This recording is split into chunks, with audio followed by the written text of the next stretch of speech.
विहान तुला जीवाचं रान कर पेटून राहू भार वादळ वाऱ्यात पडू दे ठिणगी लागू दे बनवा आई चरून फेड. एक नंबरला सगळ्यात अगोदर आपण बियाणं बदलून पाहतो. 2 नंबरला आपण पीक बदलून पाहतो. 3 नंबरला खतं बदलून पाहतो. 4 नंबरला दुकानदार आहे तो बदलून पाहतो. आणि सगळ्यात शेवटी आपण जमीन बदलून पाहतो. सगळं बदलतो पण जो बदलू राहिला तो कधीच बदलत नाही. अरे खरं बदलायला कोणी पाहिजे. सगळ्यांकडे आज जेवायला भरपूर आहे, कपडे भरपूर आहे, पण आरोग्यच नाही, घालणारा निरोगी नाही. ही शेवटची पिढी आहे ज्यांचं आता 40 ते 60 वय आहे, ज्यांच्या समोर त्यांची मुलं मरताना दिसणार आहे त्यांना. त्याचं कारण आरोग्य एवढं भयानक खराब झालेलं आहे. म्हणून उतारा वाचवायच्या अगोदर उतारावाला वाचवा. आजचं मेडिकल सायन्स तुम्हाला जिवंत ठेवू शकतं, निरोगी नाही. हे वाक्य अंडरलाईन करून ठेवा. तुम्हाला आहे असं निरोगी जगायचं असेल ना, तर तुम्ही पहिलं काय करा, विषारी अन्न खायचं बंद करा. तुम्ही पैसा कमवू नका असं नाही, पैसा खूप कमवा, पण त्याच्या अगोदर ज्याच्यासाठी कमवायचे त्याला कमवू पाहिजे. ज्या ज्या पिकांना तुम्हाला टणकपणा आहे, असा कठीणपणा आहे, ज्यांना पानगळ होते, त्या सगळ्यांना तुम्हाला पाणी कमी द्यायचंय. मला काय सांगायचंय, डाळिंब लावून माणूस श्रीमंत होत नाही, डाळिंब पिकवून श्रीमंत होतो. जेवढी मुळी तुम्ही लांब न्याल तेवढं झाडाचा विस्तार काय होणार, मजबूत होणार. तुम्ही काय म्हणणार, अरे मी एससीटी वैदिक वापरतो तरी पण मला रोग कसे काय आले. नवीन युजर शेतकऱ्यांनी डबल ताकदीने बेसल डोस टाका. म्हणजे काय, भाजीपाल्यामध्ये सुरुवातीला झाडाची वाढ होत नाही, तेलाला घाबरायचं नाही, मरीला घाबरायचं नाही, नेमॅटोडला घाबरायचं नाही, कुठल्याच रोगाला घाबरायचं नाही. डाळिंबामध्ये कुठल्याच पिकामध्ये का बरं नाही घाबरायचं, कारण ज्या रस्त्याने रोग येतात तो रस्त्याने आपण जाणारच नाहीये. आपण अशा रस्त्याने येणार आहे ज्या रस्त्याला चोरच नसतात, डायरेक्ट समृद्धी हायवे. फक्त तेवढा टोल भरायचा सुरुवातीला. बाजारभाव बघून पीक कधीच पिकवायचं नाही. बाजारभाव कमी झाले दुर्लक्ष करायचं, बाजारभाव चांगले आले की लक्ष द्यायचं. ही थिअरी कधी शेतीमध्ये वापरायची, एससीटी वैदिक मध्ये नाही वापरायची. का बरं, सरांनी वैदिक खताबद्दल भरपूर काही सांगितलं, पण खताचे काही प्रकार सांगितले नाही. हमने क्या किया है, हमने जहर का नाम दवा रखा है. सरकारने तर गांडूळ खताचे प्लॅन टाकायला दिली होती. मग मला म्हणायचं काय, त्यातून सेंद्रिय कर्ब का नाही वाढला. मार्केटमधल्या कुठल्याही खतामध्ये सेंद्रिय कर्ब मिळत नाही आणि एससीटी वैदिक हे सेंद्रिय कर्बाशिवाय काहीच विकत नाही. तुमच्या जमिनीमध्ये रासायनिक खतं भरपूर आहे, पण त्यांना लागू करणारं सेंद्रिय कर्ब तत्व प्राण, शरीर किती मोठं असू द्या, प्राण नसेल तर प्राण महत्वाचा आहे. आणि एससीटी वैदिक मध्ये प्राण आहे. तुमच्या मातीमध्ये खत आहे, साळीच्या रूपामध्ये तांदूळ आहे, पण तो शिजवलेला नाहीये. तुम्ही काय करताय, बाहेरून भात विकत आणताय आणि इथं तांदूळ पडलेलं आहे. मग तुमच्या मातीमध्ये खत आहे, ते वापरायच्या ऐवजी तुम्ही बाहेरून आणून खत टाकताय. मग तुम्ही शहाणे आहे का. तुम्ही जा मातीचं परीक्षण करायला, पोटॅश जास्त, कॅल्शियम जास्त, अमुक जास्त, तर खरं आहे का खोटं आहे. परंतु सेंद्रिय कर्ब मात्र कायम कमी. तुम्हाला जर रासायनिक शेती करायची तर रासायनिक शेती करा. तुम्हाला रसायनामध्ये वाढलेले सगळे जीव वाढतील. तुमच्या थ्रिप्स, मावा, तुळतुळे, पांढरी माशी, तुमचे बुरशा, कीटक, सगळे कीटक वगैरे सगळे वाढतील. मधमाशा कमी होतील, ट्रायकोडर्मा कमी होईल, तुमचे जमिनीमधले जीव सगळे कमी होतील. तुम्ही जर जमिनीमध्ये जे पौष्टिक घटक आहे, ह्युमस वाढवला, तर तुमचे सगळे मित्र जीव वाढतील. तुम्ही शेतीमध्ये आहार कोणता ठेवता, तो भांडारा महत्वाचा आहे.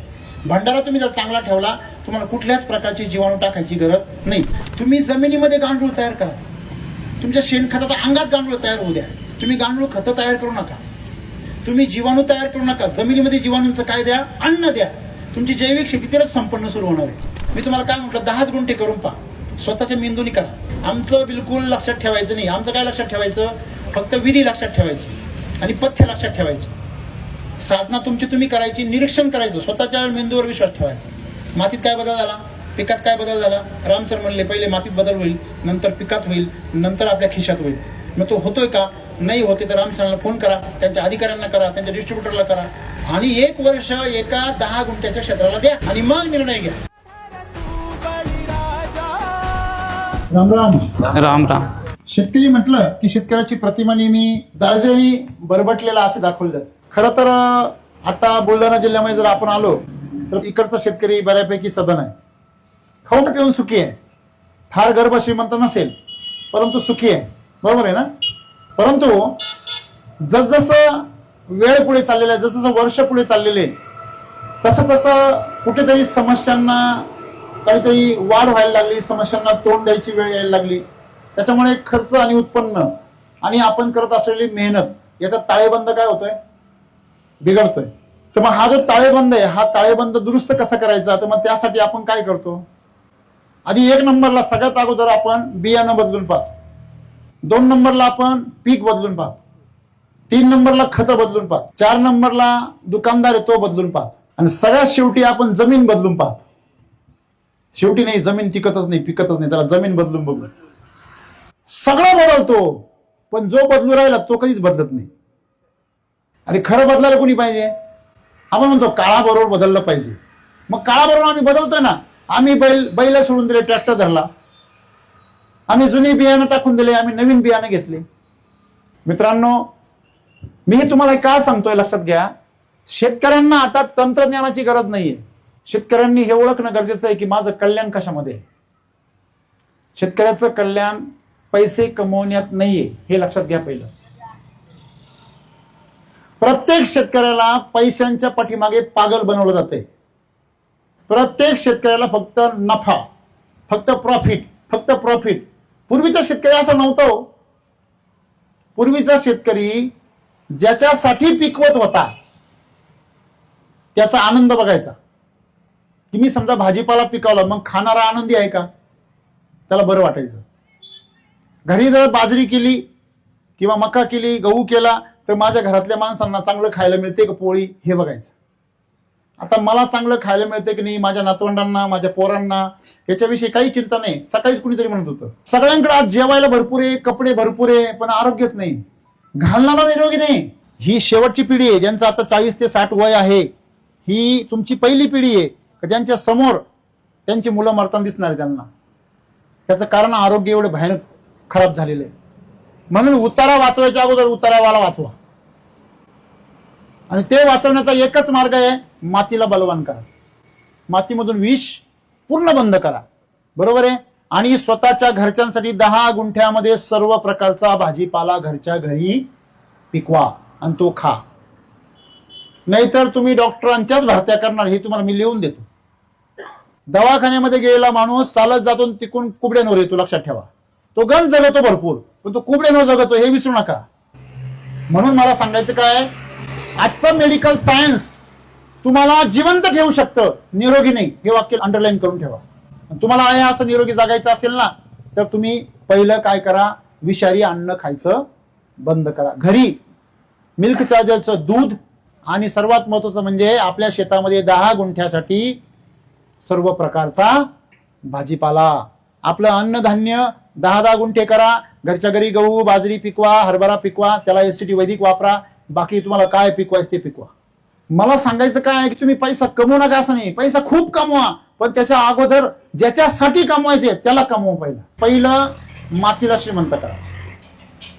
कोणाला श्रीमंत करा? मातीला. ते काय एसटी वैदिकच करा असं नाही, त्याला कळलं पाहिजे मी माझ्या मातीला काय करायचंय, श्रीमंत. आणि तुम्ही जर तुमच्या मातीला श्रीमंत केलं तर बाकीचं काम निसर्ग करतो, तुम्हाला काहीच करायची गरज नाही. मग आता तुम्हाला एसटी वैदिक मध्ये समजा तुमच्याकडे कुठले पीक आहेत सध्या, आता तुम्हाला कशाचं मार्गदर्शन हवंय? डाळिंब किती जणांना पाहिजे? अरे बाप, सगळ्या मोंड्याचा माल इथे. किती एकर आहे तुमचे? का डाळिंबाचे? अच्छा, म्हणजे डाळिंब बऱ्याच जणांचे. फळबागांचा सगळ्यांचा नियम सारखा. मग ती संत्रा, मोसंबी, डाळिंब तुमचं, किंवा बोर असो, ऍपल बोर असो, निमोनिया असो, हे सगळे जे पिकं आहे ज्यांना काटे, ते सगळ्या पिकांचे नियम एकच असतात. त्यांचा नियम काय आहे? ती कमी पाण्याची पिकं आहे. ज्या झाडाला काटा आहे त्याला पाणी कमी लागतं. बरोबर आहे. तुमच्याकडे पाणी कमी असेल तर ते तुमच्यासाठी काय वरदान आहे, आणि तुमच्याकडे पाणी जास्त असेल तर तुमच्यासाठी शाप आहे. पहिला नियम लक्षात आला. ज्या ज्या पिकांना तुम्हाला टणकपणा आहे, असा कठीणपणा आहे, ज्यांना पानगळ होते, त्या सगळ्यांना तुम्हाला पाणी कमी द्यायचंय. ओके. मग पाणी कमी द्यायचंय म्हणजे कसं, किंवा लोक 5 तास देतात, तुम्ही 1 तास द्यायचंय का, असं नाही. पाणी कमी या शब्दाचा अर्थ असा की 2 पाण्यामधलं अंतर काय पाहिजे. पाणी तुम्ही फुल द्या, पर फ्लोचं पाणी द्या, काय प्रॉब्लेम नाही.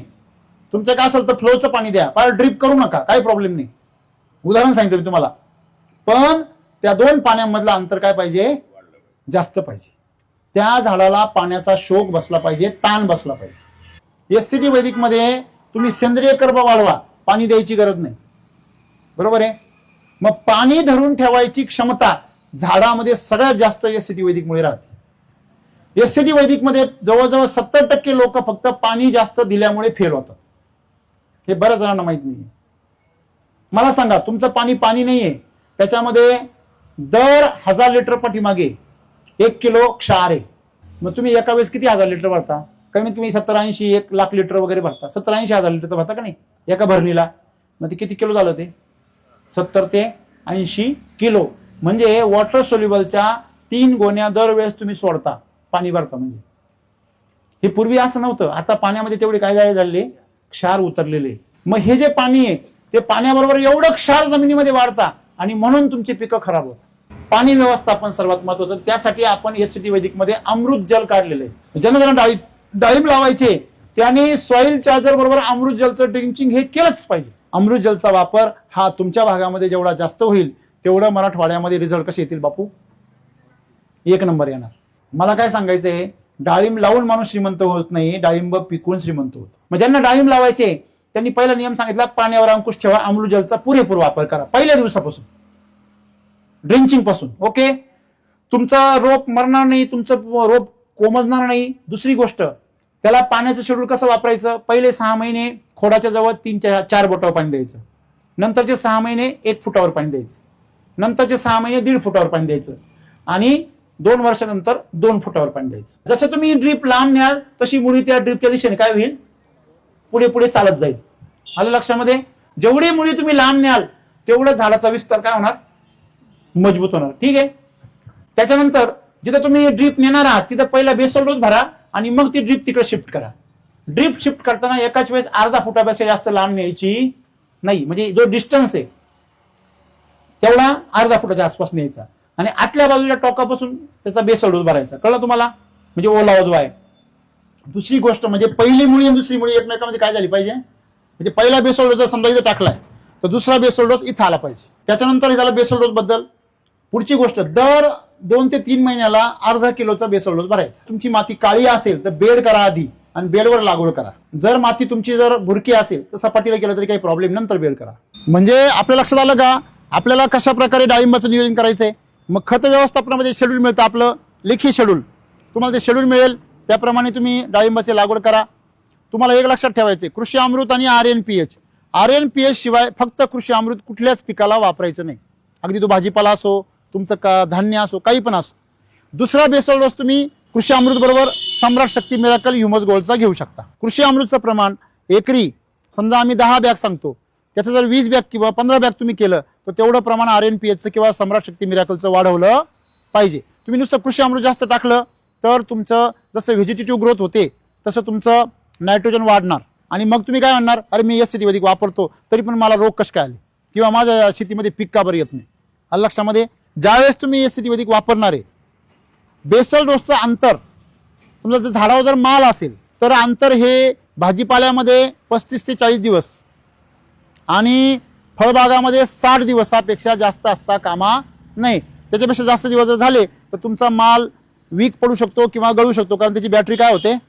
संपून जाते. धान्य पिकाला एकच बेसल डोस बास होतो. भाजीपाल्याला तुम्हाला चालू होईपर्यंत 2 बेसल डोस आणि चालू झाल्यानंतर दर 35 दिवसाला 1 बेसल डोस. जोपर्यंत तुम्हाला पीक चालू ठेवायचं तोपर्यंत तो चालू राहतो. ज्यावेळेस तुम्ही बेसल डोस बंद करणार त्याच्यानंतर महिना 1.5 महिन्यात पाक तुमचा प्लॉट संपणार. तुम्ही बेसल डोस चालू ठेवला तुम्ही वर्षभर सुद्धा पीक चालू शकता. आलं लक्षामध्ये? नवीन युजर शेतकऱ्यांनी डबल ताकदीने बेसल डोस टाका. म्हणजे काय, आम्ही जर सांगितलं 5 बॅग टाका, तुम्ही 10 बॅग टाका आणि त्याच्यावर SSM सम्राट शक्ती मिराकल किंवा RNPH सुद्धा जास्त वापरा. तुम्ही जर अशा पद्धतीने जर शेती केली आणि पाण्याचा वापर जर मर्यादित ठेवला, लहान वयामध्ये थोडं थोडं पाणी द्या, 15-20 मिनिटं साधारणतः आठवड्यातून 2दा द्या. काळी माती असेल तर, हलकी असेल तर 3दा द्या. 15-20 मिनिटं, 15-20 मिनिटाचं 20 मिनिटावर न्या, 25 मिनिटावर न्या, 30 मिनिटावर न्या, पण अंतर मात्र कमी करू नका. कळलं का? आणि मग पाणी एकदा तुमचं तासभरावर गेलं की मग अंतरावर लक्ष द्यायचं. म्हणजे जसजसं त्या पांढऱ्या मुळ्यांचा विस्तार वाढेल तसतसं तुमचं पाणी सुद्धा कुठे गेलं पाहिजे? जास्त गेलं पाहिजे. राईट? आणि एक लक्षात ठेवायचं, भाजीपाल्यामध्ये सुरुवातीला झाडाची वाढ होत नाही, कारण आपले सगळे लोक रोपं लावतात आणि रोपाट्यामध्ये रोपवाटिकेमध्ये त्यांनी मुळांची वाढ काय केलेली असते? थांबवलेली असते. त्या शॉकमधून ते मुळं बाहेर यायला कमीत कमी 7-8 दिवस लागतात. त्यानंतर आपण भरलेला बेसल डोस हा मातीमध्ये असतो आणि जिथं आपण रोप लावलं तिथं काही खत नसतं. मग त्यामुळं त्या खतापर्यंत पोहोचण्यासाठी वेळ लागतो. तो वेळ असतो 10 ते 15 दिवसाचा. मग त्या दरम्यान तुम्ही बेसल डोस टाकलाय हे विसरून जा आणि त्याला 1-2-3 ड्रेंचिंग द्या. मग त्या काय असेल सॉईल चार्जर, एनर्जी बुस्टर किंवा सॉईल चार्जर, त्याच्याबरोबर तुम्ही LSQ शिलाजीत करा. अशा 2-3 ड्रेंचिंग तुम्ही जर केल्या मग त्याच्यामुळे तुम्ही हेल्थ फायटर वगैरे हे वापरू शकता थोडं थोडं. आणि लहान रोपटं असतं, फार जास्त ड्रेंचिंग करून खर्च वाढीत बसू नका. रोप मोठं मोठं व्हायला लागलं की 50 ml, 60 ml, 70 ml असं 2-3 ड्रेंचिंग पर्यंत वाढवायचं. एकदा तुमच्या झाडाने एक छत्री पकडली तुम्ही पुढे ड्रेंचिंगची गरज नाही. मग ते ड्रिपच्या मागे काम करतं. तुम्ही जर अशा पद्धतीने शेती केली तर डाळिंब शेती तुम्ही तेलाला घाबरायचं नाही, मरीला घाबरायचं नाही, नेमॅटोडला घाबरायचं नाही, कुठल्याच रोगाला घाबरायचं नाही. डाळिंबामध्ये कुठल्याच पिकामध्ये का बरं नाही घाबरायचं? कारण ज्या रस्त्याने रोग येतात तो रस्त्याने आपण जाणारच नाहीये. आपण अशा रस्त्याने येणार आहे ज्या रस्त्याला चोरच नसतात, डायरेक्ट समृद्धी हायवे. फक्त तेवढा टोल भरायचा सुरुवातीला. पहिला बेसल डोस तेवढा जरा जास्त पॉवरफुल आहे, जड जातं माणसाला, रोग असतो, बरोबर आहे. मग माती बलवान करेपर्यंत तुम्हाला दम काढायचा आहे. पीक पैलवान झालं तुम्हाला डोळ्याने दिसणार आहे, मग तुम्ही काही दम नाही खात, मला माहिती आहे. पीक चांगलं दिसायला लागलं शेतकरी थांबत नाही. आणि अजून एक गोष्ट, बाजारभाव बघून पीक कधीच पिकवायचं नाही. बाजारभाव कमी झाले दुर्लक्ष करायचं, बाजारभाव चांगले आले की लक्ष द्यायचं. ही थिअरी कधी शेतीमध्ये वापरायची, एसिडिवैदिक मध्ये नाही वापरायची. का बरं? कारण तुमच्या पिकाला काहीही झालं तरी चांगले बाजार मिळतात. का बरं? कारण आपल्या पिकाची क्वालिटी अशी असते की खावंसं वाटतं ते माणसाला. त्याच्यामुळे मार्केटमध्ये कोणी जरी विचारित नसलं तर आपला माल मात्र लगेच विकला जातो 10-20 रुपये जास्त. त्याच्यामुळे आपला माल कधी कवडीमोल भावात जाणार नाही. फक्त तुम्ही पिकवल्यावर आमच्या अधिकाऱ्यांना कळवा, मालाच्या क्वालिटी कधी कॉम्प्रोमाइज करू नका, माल 1 नंबर पिकवा. आजकाल तर भाजीपाल्यामध्ये जाऊ द्या, परंतु फळबागांमध्ये गॅरंटेड पैसे होतात. फक्त तुम्ही सुरुवातीपासून लागवडीपासून त्याची काळजी घेतली पाहिजे. पाण्याचा वापर मर्यादित करा, अमृत जलचा भरपूर वापर करा. तुम्हाला शेतीमध्ये बेसल डोसमध्ये अंतर करू नका. 10 एकर वापरायचं 1 एकर करा. 1 एकर करायच्या ऐवजी 10 गुंठे करा, पण त्या 10 गुंठ्याला 1 एकर एवढं काय द्या, पोषण द्या. आणि त्याला काय बनवा, बलवान बनवा. तुमचं पीक यशस्वी झाल्याशिवाय राहणार नाही. अजून कोणाचा काही प्रश्न आहे का? असेल तर व्हॉट्सअप करा. सर्वांना खूप धन्यवाद. नमस्कार, माझं नाव विजय कुलते. सरांनी वैदिक खताबद्दल भरपूर काही सांगितलं, पण खताचे काही प्रकार सांगितले नाही. खताचे 16 प्रकारचे प्रकार असतात. हे वैदिक खत हे सेंद्रिय खत झालं. पुन्हा एक मेजर म्हणजे मुख्य अन्नद्रव्य घटक असतात. युरिया, पोटॅश, फॉस्फेट हे मुख्य अन्नद्रव्य घटकच आहे. दुय्यम अन्नद्रव्य घटक म्हणजे सल्फर, मॅग्नेशियम, कॅल्शियम. आणि सूक्ष्म अन्नद्रव्य घटक म्हणजे zinc, boron, manganese, copper, molybdenum. तुम्ही जसं म्हटले खतांचे प्रकार वगैरे काय झाले माहिती का? ज्या गावाला जायचं नाही त्या गावाचा पत्ता विचारायचं नाही. तरी पण तुमच्या माहितीसाठी सांगतो मी. पहिली गोष्ट लक्षात ठेवा, मी नेहमी शेतकऱ्यांना सांगतो की तुम्हाला गाडी सुरक्षितपणे चालवण्याचं ज्ञान पाहिजे का गाडीचा ऍक्सिडेंट कसा होतो याचं ज्ञान पाहिजे. आज काय झालंय, केमिकलवाल्यांनी काय केलंय, शेतकऱ्यांना नुसतं रोगांचा अभ्यास शिकवलाय. थ्रिप्स कसा ओळखायचा, मावा कसा ओळखायचा, बुरशी कशी ओळखायची, मर कशामुळे येतो, अमुक कशा. अरे रोगांचा अभ्यास करून तुझ्या डोक्यात रोगच घुसणार आहे. आणि तू शेतामध्ये गेल्यावर काय शोधणार आहे? रोगच शोधणार आहे. तू मुळी, पान, त्याचं आरोग्य, फळ, फूल, मधमाशी ह्या नाही शोधणार. तू पांढरी माशी शोधतील, मधमाशी नाही शोधणार. जेवढे रासायनिक औषध आहे ज्याला आपण औषध म्हणतो ते विष आहे. एक औषध आहे विष आहे, पण त्याला नाव काय ठेवलंय? हमने क्या किया है, हमने जहर का नाम दवा रखा है. आणि असंच आपल्या इंडियन लोकांना आजपर्यंत काय केलं, फसवलं. मला सांगा, टीव्हीवर जाहिरात येते, सोयाबीनच्या पिकावर एक फवारणी केली जाते केमिकलची आणि लगेच त्याला फुलं येतात, टोमॅटोला फुलं येतात आणि अशी फळं लागतात. सगळ्यांनी पाहिली, तुमच्या पोरांनी पण पाहिली शेजारी बसून. ते काय म्हणतं, ज्या अर्थी पप्पा पाहून काहीच म्हणत नाही त्या अर्थी हे औषध मारल्यावर फुलं येतात आणि त्याला फळं लागतात. खरे खोटे. ती जाहिरात पाहिल्यावर ते पोरग जेव्हा मोठं होणार आहे तेव्हा ते काय म्हणणार आहे का हे कीटकनाशक मारल्यावर सेटिंग होत. खरं का खोटं? आणि ते मारल्यावर त्याला का कळणार आहे काही फुलं सगळे गळून जाते. कीटकनाशक मारल्यावर फुलं काय होता, गळून जातात. हे खरं आहे का खोटं आहे? मग जाहिरातीमध्ये काय दाखवलंय? खोटं. परंतु जाहिरातीत दाखवलंय म्हणजे पुन्हा पुन्हा दाखवलं जातं आणि मग ते आपल्याला काय वाटतं, खरं वाटतं. हेच जग आहे आत्ताचं. 100 वेळा खोटं पुन्हा पुन्हा बोला ते खरं वाटायला लागतं. आणि जसं तुम्ही म्हटले की खतांचे प्रकार, तुम्ही जे खतांचे प्रकार ज्याला म्हणता ते जे मिनरल्स आहे. मिनरल्स म्हणजे काय? मूलद्रव्य. आता मूलद्रव्यामध्ये झाडाला किती अन्न घटक लागतात? 16. किती लागतात? 16. त्याच्यामध्ये पहिले कोणते? 3. हे असं आहे आपलं NPK. काय मी NPK मला एक सांगा, NPK पूर्ण जर पोषण मोजलं जर 100%, जर एखाद्या झाडाला जर 100 किलो अन्न लागत असेल, त्यातलं NPK फक्त किती लागतं माहिती का? 2.5% लागतं. बरं NPK सोडा, NPK कॅल्शियम, मॅग्नेशियम, सल्फर आणि मायक्रोन्यूट्रिएंट 7 आणि 3 10 आणि 3 13, हे 13 जण मिळून 6% लागतात. मग 54% काय लागतं? सेंद्रिय कर्ब तर कुठल्याच खातात नाही. सेंद्रिय कर्ब जर वाढवायचा आहे, तो जर 54% लागतोय, तर तो कसा वाढवायचा? यासाठी कोणतं खत द्यायचं सांगा ना. सरकारने कोणतं खत लॉन्च केलेलं आहे? बरं, यांचं म्हणणं आहे गांडूळ खत आहे, बरोबर आहे ना. आता लोकांना गांडूळ खत नाही का? सरकारने तर गांडूळ खताची प्लॅन टाकायला दिली होती. मग मला म्हणायचं काय आहे, त्यातून सेंद्रिय कर्ब का नाही वाढला? बोला पटापटा, महत्वाचा मुद्दा आहे आता खूप. सेंद्रिय कर्ब का नाही वाढला? शेणच निकट झालं ना. हा, आता कसं बोलले, जो कस आहे ना, कस त्याला सेंद्रिय कर्ब म्हणतात. कसच नाही राहिला. ज्या दुधामध्ये 3 पॉईंट फॅट आहे, त्याचं तूप कमी निघणार. ज्याच्यामध्ये 5 पॉईंट फॅट आहे, त्याच्यामध्ये तूप जास्त निघणार. हे सांगायला शासनाने पाहिजे का? नाही. म्हणजे ते तूप कधी वाढेल? जे फॅट वाढलं तर. आणि फॅट कधी वाढेल? जर त्याला जर कसदार चारा दिला तर. आणि कसदार चारा कधी येईल? जर तुमच्या जमिनीमध्ये सेंद्रिय कर्ब असला तर. NPK देऊन कसदार चारा तयार होत नाही. आपल्याला ज्याचं नॉलेज शिकवलं गेलं, त्याच्यामध्येच नापीक जमिनीचं पाळमुळं रपलेली आहे. मार्केटमधल्या कुठल्याही खतामध्ये सेंद्रिय कर्ब मिळत नाही. आणि SCT वैदिक हे सेंद्रिय कर्बाशिवाय काहीच विकत नाही. सेंद्रिय कर्ब तुम्ही जर 0.3 वरून जर 3% नेला, तर तुमच्या जमिनीमध्ये 40 वर्षापूर्वी सारखं काहीही पिकेल. म्हणून सगळ्यांनी लक्षात ठेवा, SCT वैदिकचे शेतकरी एवढं रेकॉर्ड ब्रेक का बरं उत्पन्न काढतात? जादू नाही येते. तुमच्या जमिनीमध्ये रासायनिक खतं भरपूर आहे, पण त्यांना लागू करणारं सेंद्रिय कर्ब तत्व, प्राण, शरीर किती मोठं असू द्या, प्राण नसेल तर प्राण महत्वाचा आहे. आणि SCT वैदिक मध्ये प्राण आहे. रासायनिक खतामध्ये फक्त शरीर आहे. मग शरीर महत्वाचं आहे की प्राण महत्वाचा आहे? मग प्राण द्या. मग तो प्राण आपण निर्माण करतो. मग तुम्ही म्हटले जसं याचे स्रोत काय, तर याच्यावेळी स्रोत वापरतो आपण जंगलातील जडीबुटी. उदाहरण सांगतो तुम्हाला, साखर तयार होते ऊसाच्या रसापासून. आणि सर्वात महत्वाचं म्हणजे आपलं जे स्टिविया आहे. आता जर आपण असं ठरवलं की साखर घ्यायची एकीकडे आणि एकीकडे तो पाला घ्यायचा, तुमचं काय मत आहे? की 1 किलो जर पाला घेतला आपण त्या स्टिवियाच्या झाडाचा पाला फक्त, तर त्याच्यामध्ये आपण इकडं किती ग्रॅम साखरमध्ये त्याची गोडी परिपूर्ण होऊ शकते? सायन्स असं म्हणतं 1 किलो जर स्टिविया घेतलं तुम्ही, तर 30 किलो साखर लागते त्याला, त्याची बरोबरी करायला. एवढं गोड येते. आपण जसं म्हणतो की आपलं छोटं पॅकेट आहे RNPH, पण ते 50 किलोच्या गोणीपेक्षाही पॉवरफुल काम करतं. लक्षामध्ये का? कारण याच्यामध्ये सेंद्रिय कर्ब आहे. आता जमिनीला कुठल्याही मूलद्रव्यांची, तसं तुम्ही विचार जर केला तर जमिनीमध्ये 45% खनिजे असतात. आता ही माती घेतली मुठभर हातामध्ये, तुम्ही 1 किलो माती घ्या, त्याच्यामध्ये 450 ग्रॅम खनिजाचे. खनिज म्हणजे खत, निजलेले खत. खनिज म्हणजे निजलेले खत.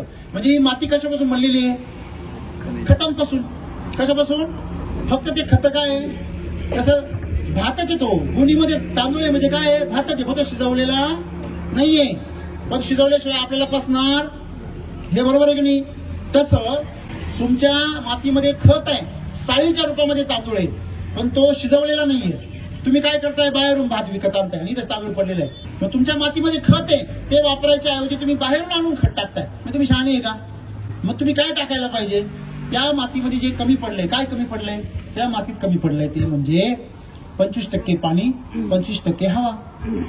बाकी झालं सगळं 95 झालं. एकदम बरोबर. मग 5% काय? 5% तुम्ही म्हटलं ते ऑर्गॅनिक कार्बन. कळलं का तुम्हाला? मला सांगा, जमिनीमधून हा 5% कार्बनच कमी झालाय, बाकी सगळं आहे उलट जास्त आहे. तुम्ही जा मातीचं परीक्षण करायला, पोटॅश जास्त, कॅल्शियम जास्त, अमुक जास्त, तर खरं आहे का खोटं आहे? परंतु सेंद्रिय कर्ब मात्र कायम कमी आहे की नाही? म्हणजे मातीतला सेंद्रिय कर्ब जर भरून काढला तर तो त्या मातीमध्ये पाणी आणि हवा धरून ठेवतो आणि ते जे झोपलेले खनिज आहे त्यांना जागं करतो आणि माती स्वतःच खत बनते. तुम्हाला बाहेरून खत टाकायची गरज नाही. मला सांगा, जैविक हे जे शेती आहे आणि ऑर्गॅनिक शेती याच्यामध्ये काय फरक आहे? जैविक शेती म्हणजे काय? ट्रायकोडर्मा, सुडोमोनास, बॅसिलस, स्पॅसिलोमायसिन, केएमबी आहे की नाही, पीएसबी, केएमबी, ॲसिडोबॅक्टर हे वेगवेगळ्या प्रकारच्या जीवाणूंच्या मदतीने शेती करणे म्हणजे जैविक शेती. बरोबर आहे की नाही?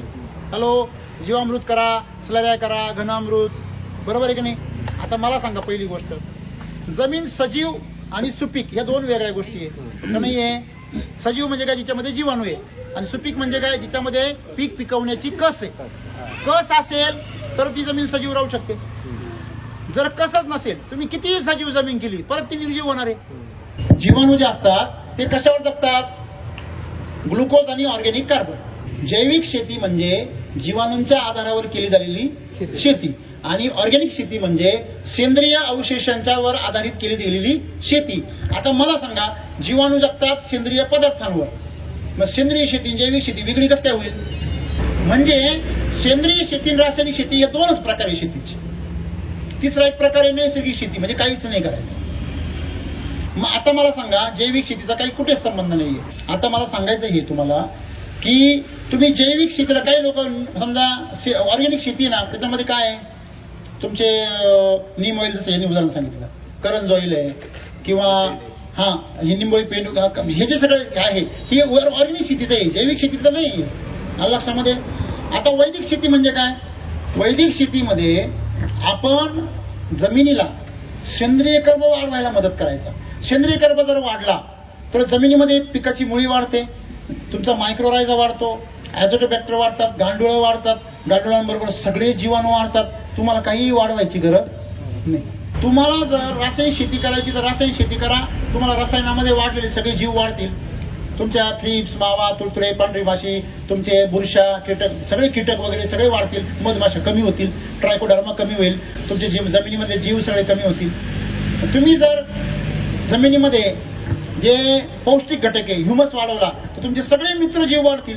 तुम्ही शेतीमध्ये आहार कोणता ठेवता तो भांडारा महत्वाचा आहे. भांडारा तुम्ही जर चांगला ठेवला, तुम्हाला कुठल्याच प्रकारची जीवाणू टाकायची गरज नाही. तुम्हाला एकदम सोपं उदाहरण सांगतो साहेब, तुम्हाला जर समजा मुंग्या हव्या, मुंग्या, तर तुम्ही मुंग्या धरून आणाल का साखर टाकाल? त्यांना कसं काय कळतं बुवा एवढं लांबून यायचं? कळलं तुम्हाला? म्हणजे मुंग्या आहे तर साखर टाकायची गरज आहे. तसं जीवाणू जमिनीत आहे, फक्त तुम्हाला त्यांना आहार देण्याचे अनुकूल वातावरण देण्याची गरज आहे. ते तुम्ही देणार नाही, ते तुम्ही ड्रम मध्ये देणार. गांडूळ तुम्ही बेडवर तयार करणार. अरे गांडूळ जमिनीत पाहिजे ना. मग एसटी वैदिक मध्ये आम्ही काय म्हणतो, तुम्ही जमिनीमध्ये गांडूळ तयार करा. तुमच्या शेणखताच्या अंगात गांडूळ तयार होऊ द्या. तुम्ही गांडूळ खतं तयार करू नका, तुम्ही जीवाणू तयार करू नका. जमिनीमध्ये जीवाणूंचं काय द्या? अन्न द्या. तुमची जैविक शेती तेच संपन्न सुरू होणार आहे. म्हणजे आपण जैविक शेती बी करतो, ऑर्गॅनिक शेती बी करतो आणि आपण आधुनिक शेती बी करतो. हे एसटी वैदिकचा मूळ मंत्र आहे लक्षामध्ये. म्हणजे आपल्याला वेगळं काही करायची गरज नाही. एकदा तुम्ही एसटी वैदिकचा बेसल डोस टाकला की बिंदास झोपून घ्यायचं. ते गांडुळांना त्यांचं काम करू द्या, तुम्ही काय डिस्टर्ब करता? नाही, त्यांना मी माझ्या आवडीचं खाद्यपदार्थ टाकतो. तुला काय कळतं रताळ्या, त्याला काय लागतं ते. म्हणजे मला सांगायचं काय, ह्या केमिकलवाल्यांनी ह्या आधुनिक नावाखाली शेतकऱ्यांना शास्त्रज्ञ बनवायला मागे लागले आणि शेतकरी काय गोंधळून गेला. हा येऊन वेगळा शिकवतो तो. अरे मी म्हणतो माती बरोबर बोला ना, पिकाबरोबर बोला. माती मऊ झाली, माती सुगंधित झाली, मातीमध्ये तुम्हाला एक ओलावा दिसायला लागला, ही लक्षणं सुपीक मातीची. पण नुसती माती भुसभुशीत झाली म्हणजे ती रोटावेटरनी पण होती. मातीला तुम्हाला हालचाल करायची गरज नाही पडली, नांगरायची गरज नाही पडली पाहिजे, अशी माती सुपीक झाली पाहिजे. शेती करण्याची योग्य पद्धती शिका आणि सुंदर शेती करून सुफलम सफलम मस्तपैकी चांगले राहा, श्रीमंत राहा, निरोगी राहा. हे ह्या राहण्यामध्ये पडूच नका. तुम्हाला ही कंपनी हे शिकवेल, ती कंपनी ते शिकवेल. मी तुम्हाला काय म्हटलं, 10 गुंठे करून पहा, स्वतःच्या मेंदूनी करा. आमचं बिलकुल लक्षात ठेवायचं नाही. आमचं काय लक्षात ठेवायचं, फक्त विधी लक्षात ठेवायची आणि पथ्य लक्षात ठेवायची. साधना तुमची तुम्ही करायची, निरीक्षण करायचं, स्वतःच्या मेंदूवर विश्वास ठेवायचा. मातीत काय बदल झाला, पिकात काय बदल झाला. राम सर म्हणले पहिले मातीत बदल होईल, नंतर पिकात होईल, नंतर आपल्या खिशात होईल. मग तो होतोय का? नाही होते तर राम सरांना फोन करा, त्यांच्या अधिकाऱ्यांना करा, त्यांच्या डिस्ट्रीब्युटरला करा आणि 1 वर्ष एका 10 गुंठ्याच्या क्षेत्राला द्या आणि मग निर्णय घ्या. म्हणजे सगळ्या प्रश्नांची उत्तर द्यायला आम्ही बांधील आहोत. थँक्यू.